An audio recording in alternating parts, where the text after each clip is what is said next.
असू दे संविधान तयार कधी झालं? 15 ऑगस्ट. राहू दे. संविधान अंमलात कधी आलं? 26 जानेवारी. बघा, गेली काही वर्ष आपण हेच करत आलो आहोत. म्हणजे आपण केवळ घोषणा, प्रतीके, अस्मिता या गोष्टीतच अडकलो. पुढे जाऊन आपण या पक्षाचा झेंडा, त्या पक्षाचा झेंडा, तिरंगा मात्र विसरून गेलो. नुकताच आपण देशाचा अमृत महोत्सव साजरे केला. आपल्या देशाला स्वातंत्र्य मिळून 78 वर्ष पूर्ण झाली. ज्याच्या आधारावर देश चालते ते संविधान लागू होऊन 75 वर्ष पूर्ण झाली. पण या गोष्टी कधी आपण समजून घेता नाही. असा कसा? आम्ही रोज बोलतोय की संविधानाची प्रास्ताविका. आम्ही भारताचे लोक, भारताचे एक सार्वभौम, समाजवादी, धर्मनिरपेक्ष, लोकशाही, गणराज्य, blah blah blah blah blah blah blah blah blah. वाह वाह, छान छान, अभिनंदन. आता याचा अर्थ सांग.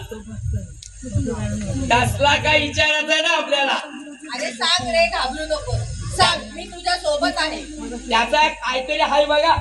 देश, लोकशाही, स्वातंत्र्य, समता, बंधुता, न्याय.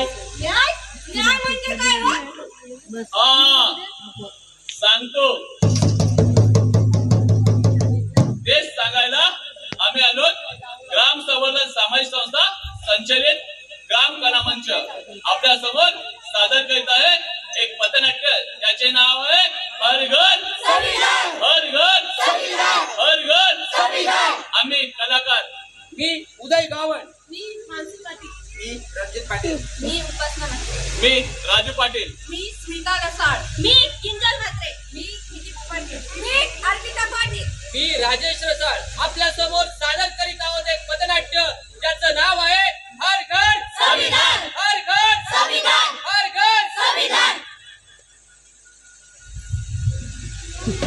या सगळा बरोबर सांगला. एक नंबरचा चॅप्टर आहे तो. कशी आलं, कोण आहेत, काय करायचं आहे. लक्षात ठेवा. विचारलेल्या प्रश्नाचं उत्तर दिलाय काय? न्याय म्हणजे काय सांगा. बरं, सांगते. ऐक, जात, धर्म, वंश, लिंग यावर आधारित भेदभाव न करता सर्वांना समान संधी देणे म्हणजे न्याय होय. म्हणजे मला काही समजलं नाही.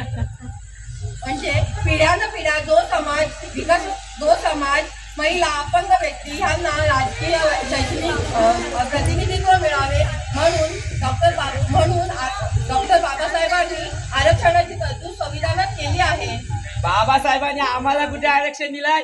आरक्षण तर त्यानं दिलंय. इथं जर आपण चुकतोय. आपण अभ्यास करत नाही, पुस्तकं वाचत नाही.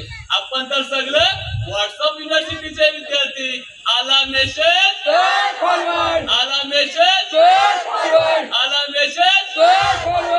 चल, बाबासाहेबांनी सुद्धा आपल्यासाठी काय केले हे तुला सांगतो. मला सांग, तू शाळेत किंवा कॉलेजात गेला होतास का?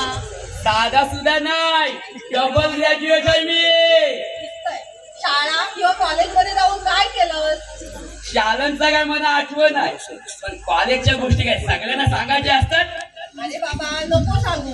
पण कॉलेजला गेला होता तर प्रवेश फी भरली होती का? हो भरली होती. 11,000 रुपये भरलं होतं आणि 19,000 रुपये आलं माझ्या अकाउंटला. मग